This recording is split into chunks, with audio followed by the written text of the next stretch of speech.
Então, iniciando a gravação, 6.1 é a nossa UC, 6.1 é a nossa UC, começo aqui, hoje nós estamos na aula 9 de 17, beleza? Vou passar o material aqui já. Hoje a gente vai discutir um pouco da questão das NRs, né? Quando a gente vai fazer um levantamento de risco, prevendo as NRs, tá bom? Então, é super importante vocês saberem onde está e o que está inserido em cada NR, tá bom?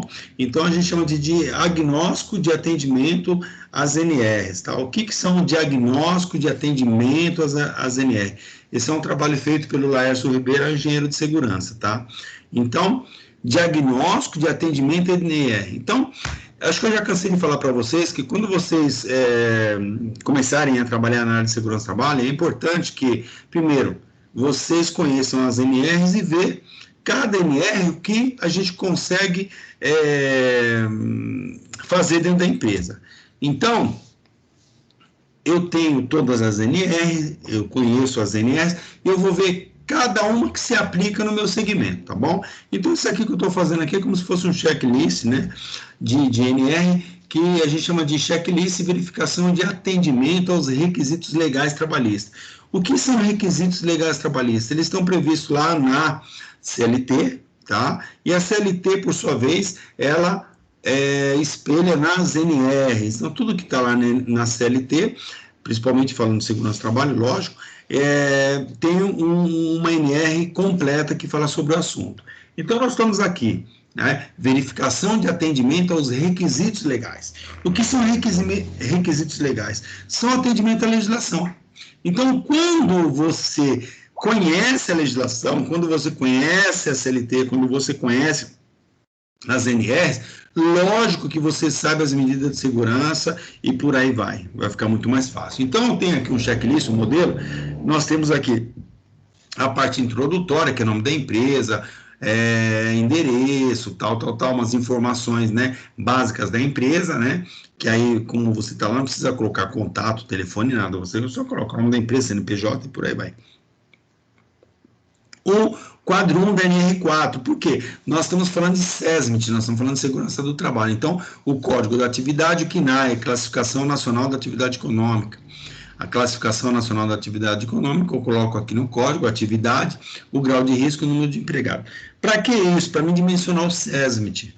O SESMIT, ele é dimensionado conforme a Classificação Nacional da Atividade Econômica, mais o grau de risco, porque cada classificação ela tem seu grau de risco, eu pego o número de funcionário, eu faço o cruzamento no anexo 2 da NR4. Então, quando eu pego lá o dimensionamento do SESMIT no quadro 2 da NR4, eu vou ver lá o grupo de dimensionamento também da CIPA, eu vou ver quantos membros efetivos e suplentes tem. Então, eu já começo a entender um pouco das necessidades de pessoas relacionadas à segurança. Então, do momento que eu tenho essa informação da NR4 lá no seu quadro 2, eu já tenho quantos profissionais do SESMIT eu preciso, e também lá na NR5, no seu quadro 2 na NR5 também, eu consigo ver quantos membros da CIPA eu tenho que ter, tanto efetivos como suplentes, parte do empregado e também parte do empregador. E aí eu entro nas NRs propriamente ditas, né? Então eu tenho lá os requisitos legais, que são requisitos que estão inseridos na norma, e as evidências, ou, né, as conformidades e não conformidade. Então, para que eu consiga enxergar e entender muito bem a empresa, eu esmiuço todas as normas e eu vou verificar o que a empresa possui e o que a empresa não possui. Então, eu começo com a NR1. Então, quais os itens que são primordiais da NR1? For elaborada a ordem de serviço para segurança e saúde ocupacional, para prevenir atos inseguros dos empregados no desempenho dos seus trabalhos, é lógico, se as empresas têm que ter ordem de serviço, todas as empresas, CLT, elas têm que ter ordem de serviço. O que são ordens de serviço? São as permissões e as proibições relacionadas à segurança do trabalho. São as exposições a riscos ocupacionais que tem que estar inserido nesse documento. Muito bem. Pô, mas Hamilton, você falou que vai mudar, não vai ter mais esse negócio de ordem de serviço, agora vai ter um GRO, gerenciamento de risco ocupacional, vai ter um programa de gerenciamento ocupacional, umas coisas loucas agora, mas é em março do ano que vem, tá? Hoje nós temos ordem de serviço, tá? Então, vocês têm que entender a ordem de serviço, que também depois vai ser inserido lá na frente também, que quando a gente fala em gerenciamento, é o quê? É mostrar para o funcionário o que ele pode, o que não pode, os riscos que ele está exposto, que nós conversamos aqui exaustivamente. Então, dando continuidade, foram divulgadas as obrigações e proibições que os empregados devem conhecer e cumprir. Lógico, quando eu falo em ordem de serviço, eu vou falar das permissões e das proibições, né? Já falei várias vezes para vocês o que pode e o que não pode. O funcionário tem que saber o que pode e o que não pode, tudo, inclusive os riscos que ele está exposto e por que ele está exposto àqueles riscos. Foi informado aos trabalhadores dos riscos profissionais que poderão originar nos locais de trabalho? Lógico, como que a gente faz isso? Primeiro eu faço orientando o funcionário nas integrações, treinamentos constantes, também no mapa de risco. O mapa de risco, ele é uma representação gráfica de todos os problemas que tem ali no local. Foi informado o resultado dos exames médicos e das avaliações ambientais realizadas no local de trabalho? Nós já discutimos exaustivamente também que isso tem que ser informado na integração. Na integração, você vai falar para o funcionário todo o risco que ele está exposto, e lá nas reuniões da CIPA você vai apresentar o PPRA, tá? Mostrando todos os riscos de todos os setores e tal. A partir daí, eles vão desenvolver um mapa de risco, que na verdade quem faz somos nós. Tá? Então, vai desenvolver um mapa de risco. O mapa de risco deverá ser afixado em todas as áreas da empresa. Aí eu pulo para a NR2. NR2, as novas instalações foram aprovadas pelo órgão do Ministério do Trabalho. Então, o que acontece? Existe lá uma legislação, lá na NR2, que fala sobre o CAI, Certificado de Aprovação de Instalações. Esse CAI funciona da seguinte forma: toda vez que você for fazer uma fábrica, montar uma fábrica, construir uma fábrica, deve pedir um certificado de aprovação de instalação. Só que, ao mesmo tempo que ele fala que você deve fazer, ele fala que é facultativo. A própria norma que fala que você deve fazer, fala assim, é facultativo você pedir. Tá? Então, depende de você. Só que para atendimento, se você tiver uma ISO 9000, uma ISO 14000, OSAS 19, OSA 18, uma ISO 45, o que vai acontecer? Como está dizendo lá, independente se é facultativo ou não, ele já pede para você ter o CAI. Então, você tem que pedir um certificado de aprovação das instalações lá no Ministério do Trabalho. Tá? É uma coisa super simples, né? Um formulário que já está inserido lá na NR2, você pede, aí o Ministério do Trabalho vai lá, fala, tá tudo ok, te dá esse certificado. A empresa protocolou a declaração de instalação para edificações existente conforme a instrução normativa 1 de 17 de 5 de 83, é a mesma coisa, você protocola no Ministério do Trabalho a instalação, dizendo, olha, a instalação aqui, ela com laudo, né, do engenheiro de segurança, dizendo que as instalações, elas atendem, né, todos os requisitos da 3.214 e por aí vai. Então, você faz essa declaração e você protocola lá, dizendo que o seu estabelecimento está atendendo todas as normas. Na NR3, a empresa tem ou teve alguma área, instalação, equipamento, obra interditada ou embargada? Tá? Veja só, quem pode interditar ou embargar? Só o Ministério do Trabalho. Ele pode desde interditar uma área, uma máquina, como embargar a empresa, tá? É a obrigação ou é a função do Ministério do Trabalho. Nós, da Segurança do Trabalho, malemar, a gente consegue interditar uma máquina, porque ela está em manutenção, ou se tiver um risco gravemente que a gente acabar verificando, a gente fala com toda a empresa e interdita ela, tá? Os empregados recebem ou receberam os seus salários nos casos de interdição e embargo. É interessante que a lei fala o seguinte, que caso a empresa seja interditada ou embargado, os funcionários não poderão sofrer sanções do seu salário. Então, se a sua empresa ela foi embargada ou interditada, o funcionário deve receber o seu salário normal. A gente pula para a NR4, que fala, a empresa mantém seu CESM dimensionado conforme o grau de risco e número de empregado. Lógico, quando você chegar na empresa, você vai pegar lá no GFIP, né, o número de funcionários, né, que a empresa tem, vai lá no quadro 2 da NR4 e vai ver quantos funcionários tem e o dimensionamento do SESMIT. Os profissionais que compõem o SESMIT atendem aos requisitos de formação em cursos de especialização em área específica.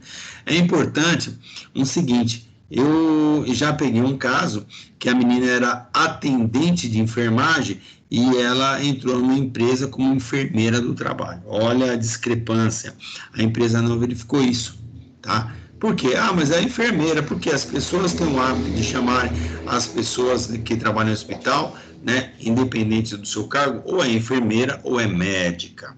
E aí é um grande problema, porque a pessoa que indicou essa funcionária, né, ela falou, ah, mas então a menina é enfermeira, trabalha comigo, enfermeira, e chegou na empresa para o cargo de enfermeira. O departamento de recrutamento e seleção passou batido na verificação dos seus comprovantes de formação, foi, né, para o RH por sua vez e tal, e quando caiu na minha mão, né, para fazer o registro, tá, do SESMIT na DRT, eu pedi para ela o diploma de enfermeira, e ela, mas só está o número do meu Corém, não, eu preciso do seu diploma de enfermeira. E ela me deu um diploma de técnica de enfermagem. Não, mas você não é enfermeira, você é técnica de enfermagem. Já tinha feito o registro dela, né, na empresa como enfermeira. E ela não era enfermeira, ela era técnica de enfermagem. Fui conversar com o médico, o doutor Sonho indicou uma pessoa, não, porque no hospital a gente chama todo mundo de enfermeira e tal, ppp. Eu falei, então, mas a culpa não é minha, a culpa é do RH que não verificou, tá? E aí agora? Agora é problema de vocês. Aí passei pro RH, eu falei, olha, ela não pode ser registrada. E como estava na experiência, mandou embora, tá? Então, é um problema sério, que a gente tem que estar atento, porque, mas eu tenho Corém, então, no Corém aí. Porém, você é técnica ou você é enfermeira, tá? Então, a gente tem que estar muito atento, porque cada função tem que ter a sua especialização. O médico do trabalho tem que ser médico e tem que ter uma formação, né, de médico do trabalho. O engenheiro tem que ser engenheiro, qualquer engenheiro, mais a pós-graduação de engenharia do segurança do trabalho, isso tem que estar no seu CREA, tem que constar lá que ele é engenheiro de segurança, né? O técnico de segurança tem que ter o diploma, né?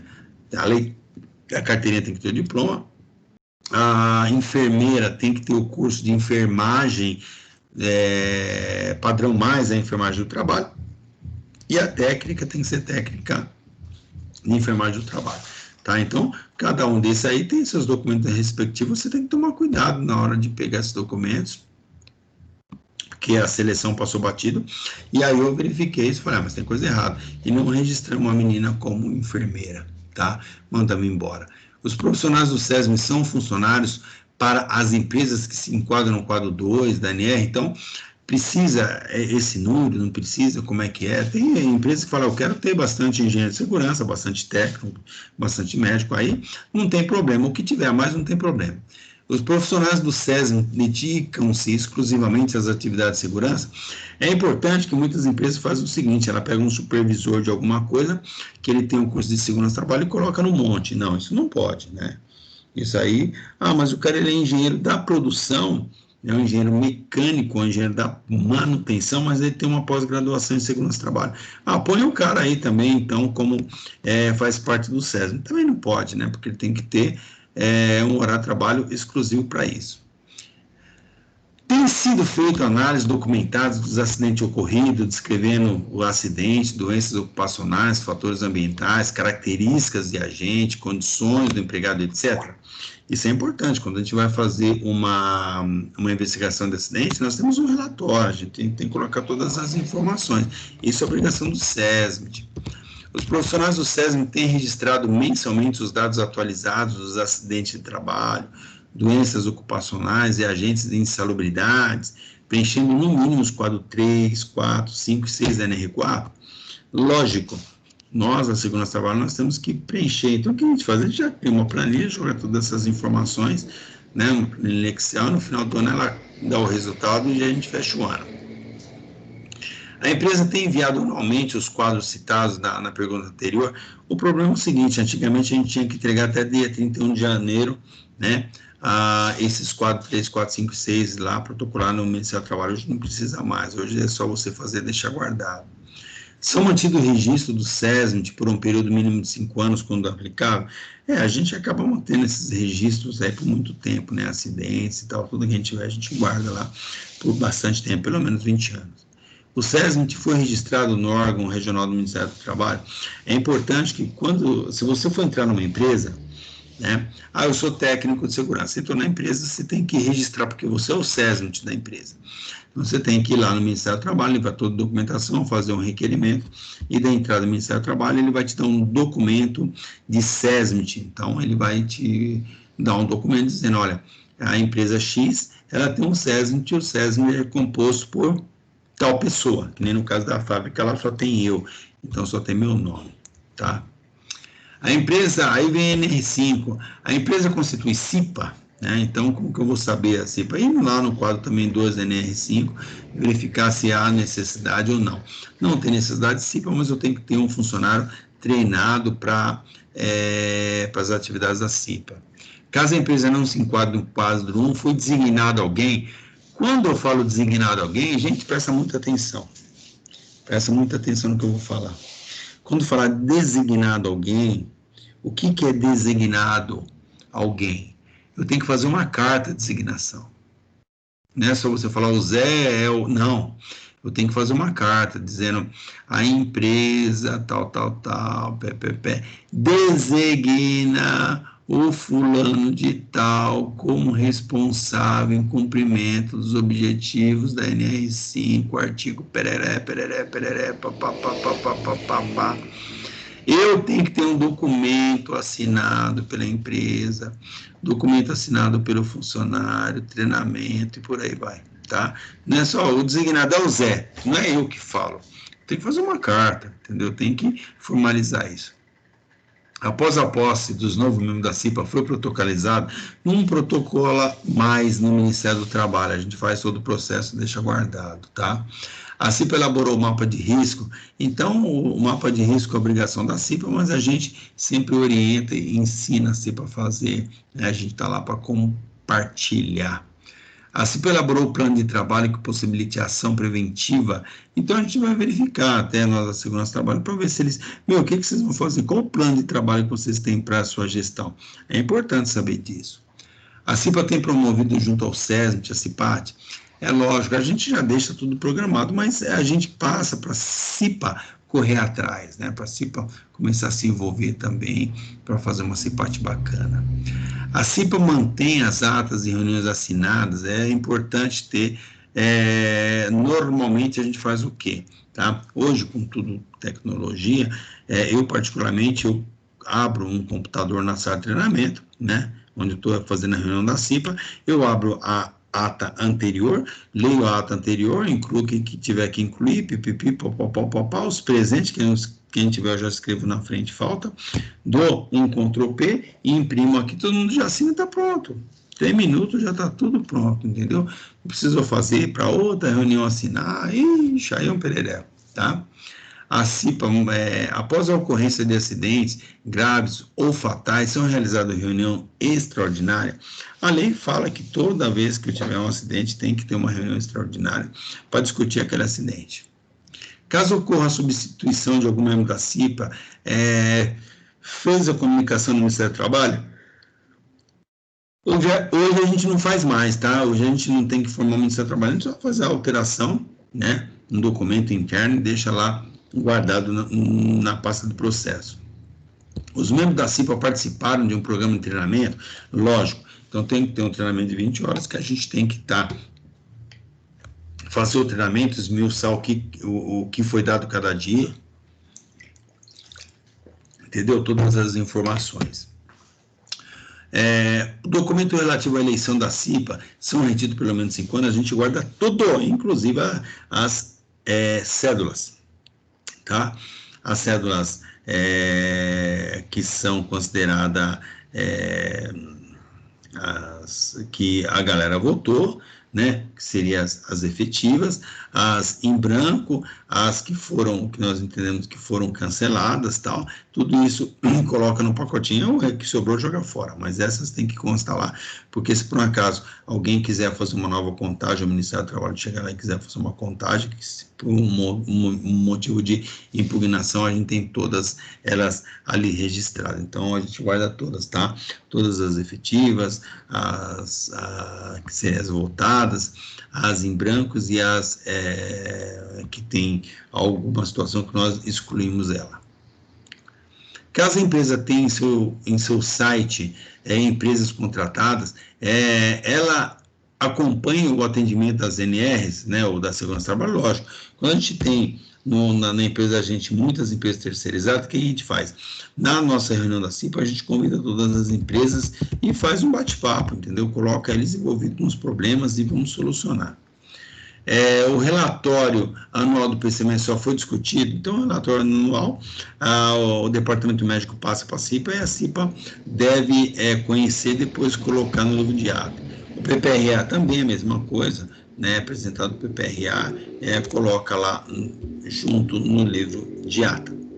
Já na NR6, ele fala de EPI. Então, como foi verificado os EPIs necessários para as várias atividades da empresa? Como que você fez isso? Tá? Então, vamos evidenciar isso, como que foi verificado, né, a necessidade. Então, a gente já tem um plano, né, dizendo que cada função, os riscos que estão expostos, né, e a importância do equipamento, ou o equipamento que são necessários. O SES mantém todos os CAs, a gente tem que ter todos os CAs, né, guardado com a gente, porque toda vez que compra um equipamento de segurança, a gente pede o CA. A empresa treinou os empregados contra o uso adequado, lógico, na integração a gente vai orientar todos os funcionários, por isso que tem que estar evidenciado integração, e a gente vem esmiuçando tudo que nós fizemos na integração, inclusive treinamento específico de EPI, aí coloca, né, os EPIs que ele foi treinado, né? O EPI apresentam de modo visível o nome do fabricante ou do importador, é lógico, tem que estar visível, né? Ou principalmente o CA, ele tem que estar bem visível. A empresa entregou os EPIs necessários, existem registros de recebimento, lógico, toda vez que a gente entrega o EPI, o funcionário deve acusar o recebimento, né, num formulário que você achar interessante, você cria um formulário e ele assina, a gente chama de ficha individual, onde tem todos os dados dele, cada vez que a gente dá um equipamento, a gente escreve e ele assina na frente. Já na NR7, a empresa elaborou e implementou o PCMSO. É importante a gente saber se a empresa fez isso, né? Ela só pode fazer o PCMSO a partir do PPRA. Qual médico do SESMIT foi nomeado como coordenador? Então, se é uma empresa que tem mais do que um médico, tem que ter um médico coordenador do PCMSO.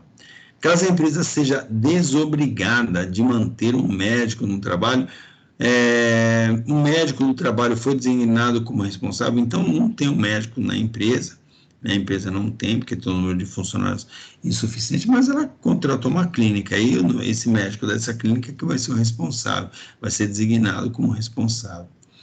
Estão excluídas dessas obrigatoriedades empresas com grau de risco 1, 2 até 25 funcionários, né? Então, se a empresa for de grau 1 e 2, tiver até 25 funcionários, não precisa ter um médico responsável. Os empregados recém-contratados ou exercem suas atividades após o exame demisssional é lei. Além de ser lei, hoje nós estamos aí no e-social, que você não consegue registrar um funcionário depois, antes, né, que ele tenha feito o controle médico, né, o exame médico. Estão excluídas dessa obrigatoriedade as empresas? Não. Em relação ao empregado que muda de função, os exames são realizados antes da data da mudança, é interessante, porque às vezes a empresa muda o funcionário de função e depois que vai fazer o exame. Normalmente a gente prepara o funcionário, né, coloca ele lá na máquina para aprender, aprendeu, então a gente manda passar no médico, depois efetiva ele, tá? São realizados exames periódicos, anuais, então aqueles exames que pessoal entre 18 e 45 uma vez por ano, e abaixo de 18 e acima de 45, aliás, entre 18 e 45 a cada 2 anos, abaixo de 18 e acima de 45 uma vez por ano. É emitido o ASO, o atestado de saúde ocupacional. Então, toda vez que você faz o seu ASO, o médico tem que te dar uma cópia desse exame para você, e uma cópia para você, uma cópia fica guardada no seu prontuário, né? O ASO é arquivado nos locais de trabalho e identifica o trabalhador que recebeu a segunda via. Lógico, a gente vai assinar uma via. Consta no ASO o nome do trabalhador, risco ocupacional, existentes ou ausência desses exames, datas, definições, enfim. Tudo isso aí tem que estar constando no ASO. No ASO não é só, ele passou aqui, tá apto. Não, tem que estar colocando tudo isso, os riscos que você está exposto, os exames que você fez e tal. E é assinado pelo médico com CRM. Os resultados dos exames e outras informações estão registrados no prontuário individual. Aí a gente vai verificar, mas toda vez que tiver qualquer alteração, o médico vai colocar numa pasta individual. Existe um relatório anual do PCMSO prevendo as ações de saúde a serem executadas. O médico que vai prover isso, e aí a gente só vai verificar nesse programa aí que ele fez se está atendendo. Caso observado ocorrência ou agravamento de doenças profissionais nos exames constante no quadro 1 da NR7, foi emitida a CAT, então, toda vez que tiver uma saúde ocupacional, tem que ser emitida a CAT, depois que a gente vai ver se realmente tem um fundamento ou não. Caso o item anterior da comunicação do trabalho, né? Então, no caso do item anterior, o trabalhador foi afastado da exposição do risco, foi encaminhado à Previdência Social. Então, se algum caso, né, que o cara está com risco grave iminente, a gente tira ele fora, né, não deixa ele mais exposto. Mas vamos supor que ele foi para o INSS. E aí a gente fala que quando ele saiu, mesmo estando uma CAT fechada que eles deram alta, a gente fala que ele não está mais exposto a esses riscos, né? A empresa está equipada com materiais necessários à prevenção do primeiro socorro? Lógico, a gente tem que ter uma caixinha de primeiro socorro para qualquer eventualidade que tenha o funcionário sofrer qualquer machucado, alguma coisa, a gente imediatamente providenciar, né, um curativo. NR8, que fala sobre uma coisa nas edificações, então foram utilizados materiais ou processos antiderrapantes para os locais que apresentam risco de escorregamento. Então, né, então o piso está muito liso, o que a gente está fazendo? Vai substituir por um piso mais áspero, a gente vai colocar aquelas fitas antiderrapante. Nos andares acima do solo existem guarda-corpo? Lógico, a gente tem que colocar guarda-corpo em todo andar, em tudo que é buraco, né? Nós já falamos isso quando falamos na NR18. Foram elaborados os PPRA, Programa de Prevenção de Risco Ambiental, com a NR9, né? Com planejamento anual, estabelecimento de metas e tal. Então, foi feito o PPRA, foi feito o PPRA. Então, a gente coloca que foi feito. Antecipação de reconhecimento, estabelecimento de prioridade, avaliação de riscos, implantação de medidas, monitoramento da exposição, registro de divulgação. Então, tudo isso faz parte do planejamento do PPRA, né? O reconhecimento dos riscos foi feito, né, que é a identificação, localização, identificação, possíveis danos à saúde, foi feito? Foi feito tudo, né? Ótimo. Isso a gente falando em PPRA. As medidas de ação, controles também foram planejadas? Foram, tá? Foram efetuadas as caracterizações das funções? Lógico, a gente coloca a função e os problemas que cada funcionário está exposto, né? E depois a gente coloca em grupo homogêneo de exposição. Existem dados para constituir um histórico do desenvolvimento do PPRA? Lógico, né? A gente tem que ter aí um histórico, né? Pegar os últimos PPRAs para a gente saber as evoluções que tiveram. Já no NR10, ele fala das partes elétricas, né? Instalações, segurança das instalações elétricas. Então, nós temos aí, as instalações elétricas apresentam proteções contra risco de contato? A gente não pode deixar, né, nenhum fio exposto, nenhum fio descascado, né? Isso é o básico, né? As edificações estão protegidas contra descargas elétricas atmosféricas, então tem que ter tanto para-raio como também aí os fios, né, para fazer aterramento. Foi apresentado o laudo de inspeção do para-raio. Anualmente a gente pede, né, uma inspeção no para-raio. Existem sistemas para bloqueio e identificação dos possíveis de alimentação. Então, toda vez que vai mexer numa máquina, a ideia é fazer o quê? É pegar o pessoal de manutenção, ir lá e bloquear a energia, né, com cadeado ou com uma trava, para que, mesmo se o cara quiser, ele não consegue abrir. Os profissionais que atuam na área de elétrica são aptos. O que é ser apto? A gente tem que saber se o cara é eletricista e também se tem o curso da NR30, ou a NR, poxa, deu até branco agora, NR10, né? Que fala sobre riscos de segurança na instalação elétrica. Então, se o cara ele tem a NR10 que fala sobre a segurança na parte elétrica, então, beleza, além dele ser eletricista, lógico.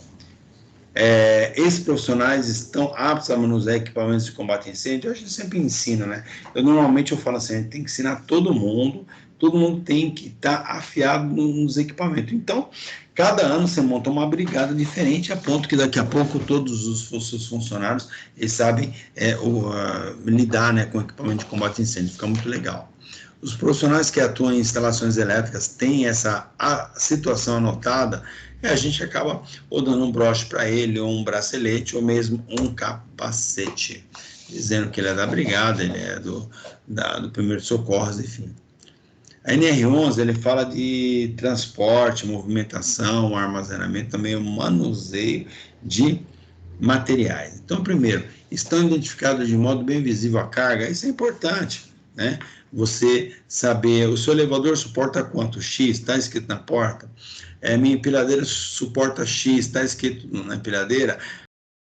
Tem X aqui e eu consegui, meu carrinho hidráulico ele consegue carregar X. Quanto que você consegue? Enfim, né? Isso é bem legal, você tem tudo bem detalhado. Para os operadores de equipamentos de transporte com força motriz própria, for designado treinamento, é lógico, a gente tem que dar treinamento para todo mundo, principalmente quando fala em força motriz, para o cara não enfiar a mão lá à toa, né? A gente tem que orientar direitinho. Os operadores de transporte motorizados são devidamente habilitados, é lógico, todo mundo que vai ocupar, né, uma função de motorista ou alguma coisa, ele tem que ter, em primeiro lugar, a sua CNH, tá? O transporte manual de sacos não ultrapassa o limite de 60 metros. É lógico, existe uma norma para você não ficar carregando o saco, sei lá, daqui, né, até o final do seu espaço. Então, tem como, né? Então, a gente pega e faz o quê? Essa força motriz, né? Para os operadores de equipamento de transporte com força motriz própria, foram designados treinamento, é lógico, a gente dá treinamento para todo mundo. Esses operadores de transporte motorizado são devidamente habilitados, o cara tem que ser habilitado, né? Não interessa a categoria, mas tem que ser habilitado. O cara vai dirigir uma empilhadeira, alguma coisa tem que ter, e a gente também coloca o cartão de identificação nele, tá? Validade de 1 ano só, com foto e tudo mais. O transporte manual de saco não ultrapassar o limite de 60 metros. A gente não pode deixar o cara carregar um saco, né, de 50 quilos, mais do que 60 metros. Então, a gente tem que criar um mecanismo para ele não fazer força. Foi observado o distanciamento de 50 centímetros entre o material empilhado e a estrutura lateral. Ou seja, toda vez que eu vou colocar o empilhamento, eu tenho que deixar 50 centímetros das paredes, eu tenho que deixar um vão atrás, tá? Na NR12 que fala de máquinas e equipamentos, os eixos transmissores de força estão enclausurados, lógico. Então, as polias, as correias, não sei o que, as coisas que são transmissores de energia, elas estão clausuradas, tem que estar todos, né? Foram previstos distanciamento de 60 a 80 centímetros entre os equipamentos.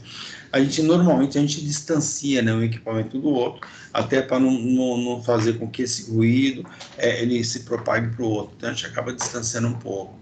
Existem corredores principais de circulação, tem que ter um corredor de máximo, no mínimo 1,20 m, ou até mais, porque se tiver que passar uma empilhadeira ou um carrinho hidráulico, né, então ele pode ser um pouquinho maior.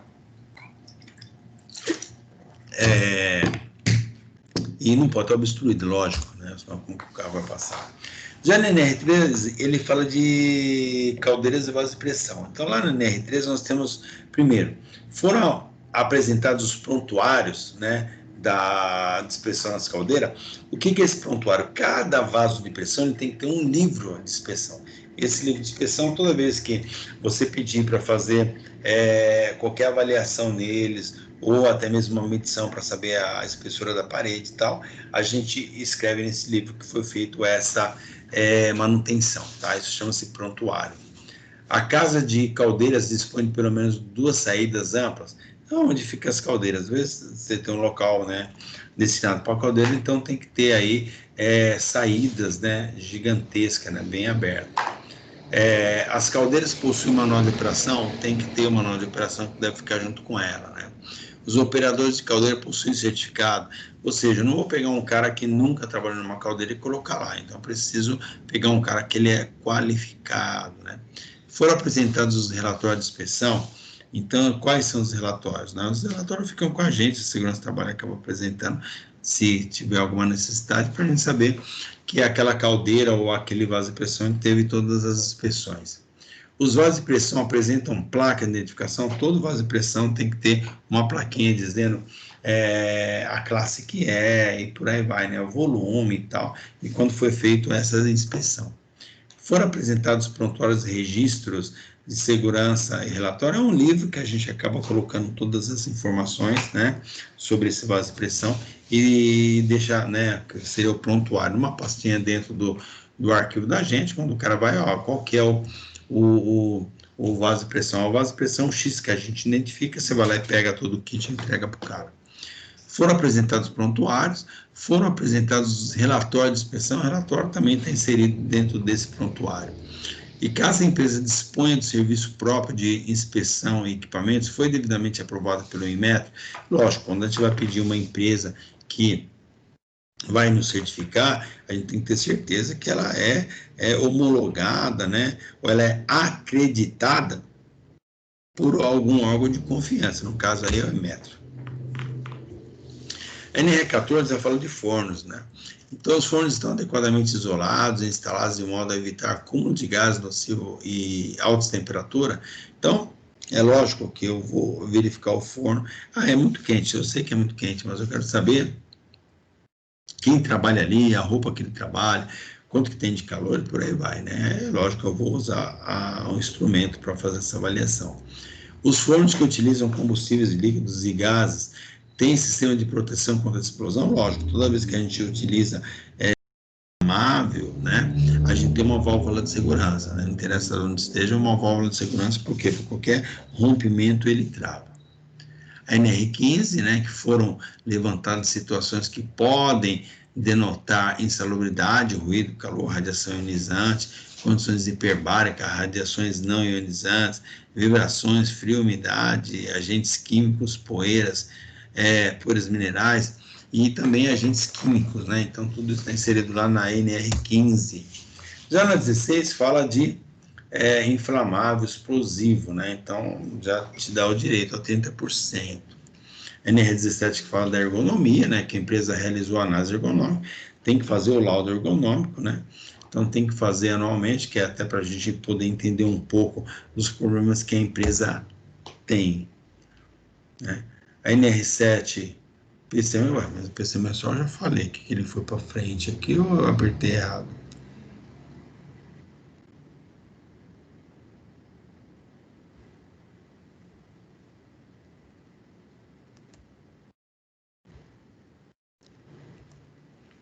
A NR18, que são atividades da indústria da construção, a NR18 é mais voltada para a construção civil, quem trabalha lá, né? Então, caso tenha mais de 20 funcionários, o PCMAT, área de vivência, onde tem que ter tudo aquilo que nós falamos lá exaustivamente, os funcionários tiveram treinamento. Então, essas questões da NR18, que é uma coisa mais direcionada à construção civil, tem que ter certeza que os funcionários receberam treinamento, que eles estão tudo tranquilos, né? Que tem um local decente para eles fazer suas refeições, banheiros decentes, né? Mictórios, né? Toaletes e por aí vai. Na NR19 são explosivas, a empresa tem alguma atividade de depósito, manuseio, armazenamento de explosivo. Então, se você trabalha numa mineradora, lógico que você tem um paiol cheio de explosivo, isso a gente tem que ter um documento do Ministério do Exército, né, para controlar isso aí. Então, é uma coisa bem complicada, tá? A armazenagem atende as quantidades de distância, aí tem que ver na NR, né? Então, a distância que são do explosivo, né? Isso aí é um perigo, tem que tomar muito cuidado. O local está devidamente identificado, né? As instalações estão protegidas, é lógico, a gente já tem que... Toda vez que você trabalha numa empresa, a empresa tem que estar aterrada, os equipamentos têm que estar aterrados, tudo isso aí é importante. A 20 que fala de produtos líquidos combustíveis, né? A 20 é importante, que fala lá, a empresa tem armazenamento de líquidos combustíveis, a gente não pode deixar ultrapassar 250 litros, porque aí dá periculosidade para quem fica próximo. A localização desse armazenamento atende à tabela das NR, lógico, a gente tem que ver, caso contrário, você puxa o produto químico distante da onde ele trabalha, e aí a gente pega um balde e vai colocando pouco, né, no gerador.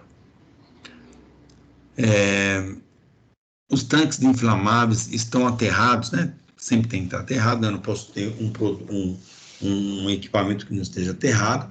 As salas de armazenamento de inflamável devem ter paredes, pisos, tá? Lógico, tem que ter a parede resistente a inflamável, a gente tem que tomar cuidado, porque não pode ser um drywall, até porque o drywall ele tem que ter, se fosse uma parede dupla, porque senão o Corpo de Bombeiro não autoriza.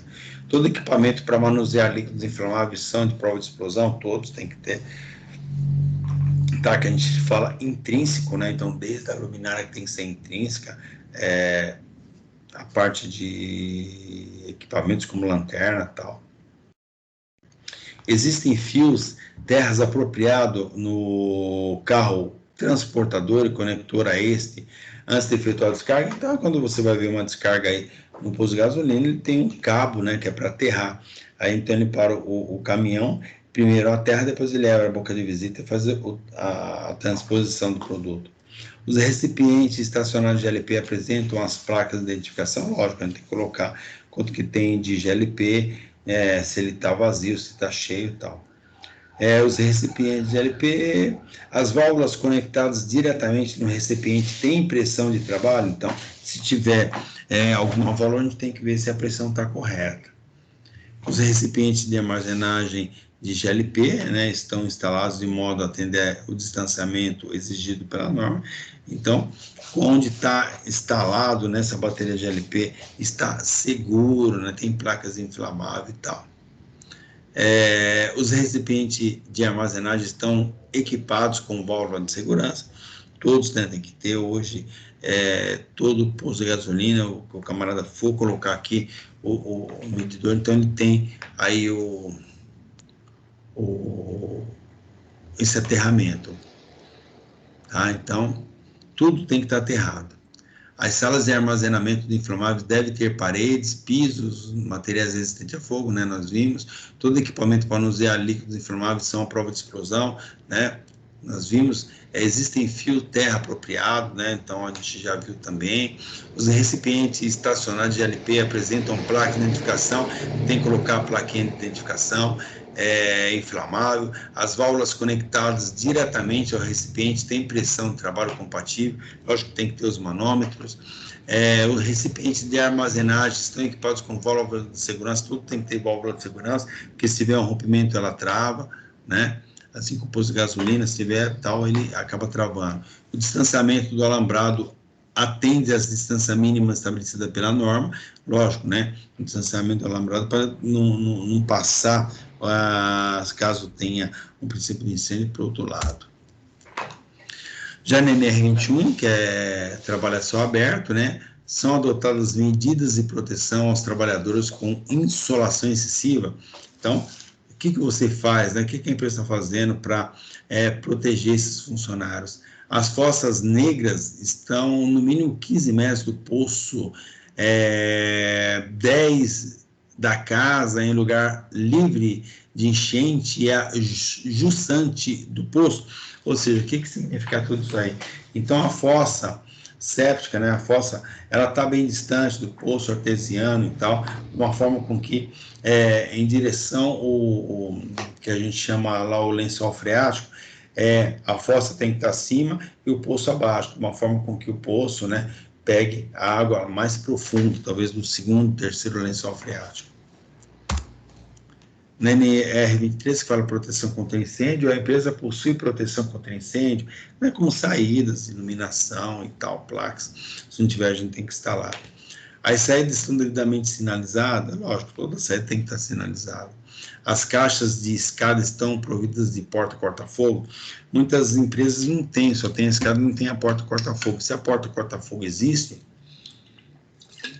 a gente tem que saber quanto ela suporta de fogo. Aí a gente é só abrir ela, você vai ver lá a BNT e vai ver se ela é P, né, que seria porta 30, que seria porta 30 minutos contra fogo, P90, que seria porta 90 minutos, né, de fogo direto, P120 e tal. Então, a gente acaba identificando essa porta, ela suporta tanto tempo de fogo direto, né? Os extintores portam uma etiqueta, lógico, a gente tem que colocar em todos os extintores uma identificação, né? Os extintores, eles têm uma ficha de controle, né?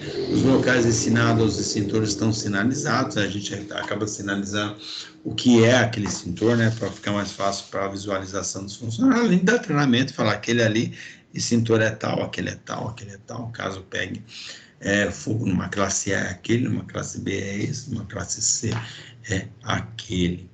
E existe sistema de alarme capaz de dar sinais perceptíveis em todos os locais da construção. Então, a gente acaba tendo a sinalização que quando aciona cai na portaria então ela alarma para todo mundo.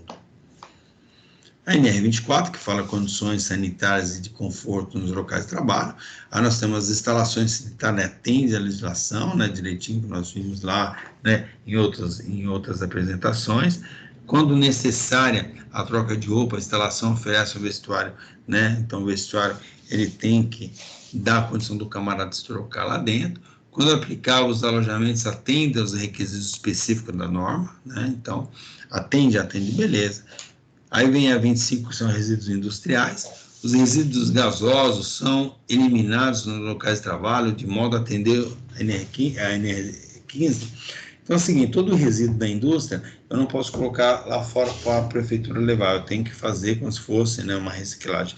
Eu coloco em contêiner, uma empresa vem, pega e faz o destino correto. Na 26, que fala de sinalização, né, as cores definidas são utilizadas para a prevenção de acidente, né, então nós temos o vermelho, para que serve, o amarelo, o branco e o verde, tá? Bem detalhado. Na NR27 fala sobre o registro do técnico de segurança, 28 fiscalização. Então, é lógico, quando eu tenho lá na 27 que vai falar sobre o registro técnico, na 28 existem todas as normas e eu vou olhando um por um, tem lá a penalidade que vai de 1, 2, 3 e 4, né? E aí, o Achano vai falar sobre se essa fiscalização, né, tal. Então, tem uns fatores 1, 2, 3, 4, se é saúde ou se é medicina, tá? Então, e aí tem os valores da UFI, conforme está lá, a UFI multiplica lá pelo valor que está lá e é o que o cara vai pagar. E a 28, a 28, né, que eu estou falando, a 27 é só o registro do técnico. Então, a 28 tem a fiscalização e penalidade, todas as normas, elas estão inseridas na 28, que são punitivas, né, que tem pagar, né, alguma infração. Então, tá lá os valores. Então, quando a gente vai fazer um levantamento da empresa, a gente vê tudo que está errado, a partir dali, a gente vê quanto que a empresa iria gastar se fosse para colocar a casa em ordem.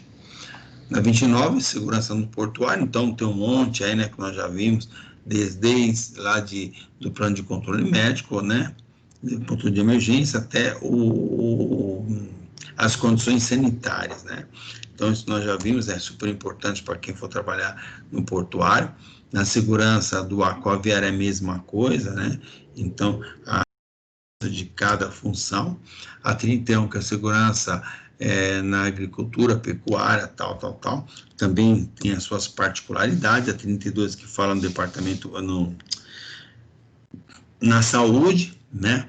Então, tem as suas particularidades também, né? Então, tudo que de segurança, a gente insere aqui também, só com alguns detalhes, né, que nem aqui eu falo, os produtos químicos utilizados para as fichas toxicológicas consta no PPRA. Então, é lógico, quando eu vou fazer um PPRA do hospital, é lógico que a exposição a produtos químicos é gigantesca, de remédios, questões biológicas são gigantescas. A 33, que fala do espaço confinado, então, a gente tem aqui, desde que a empresa identifica os espaços confinados, até o trabalho do espaço confinado é acompanhado por supervisão. Então, desde que o cara, para entrar no espaço confinado, que é um buraco que não foi projetado para a vida humana, o camarada tem que fazer algum trabalho. Que tipo de trabalho ele vai fazer? Isso que eu tenho que me preocupar, se vai lixar, pintar, esmerilhar, furar. A partir daí eu sei a problemática que pode surgir. Tá? Então, volta aqui.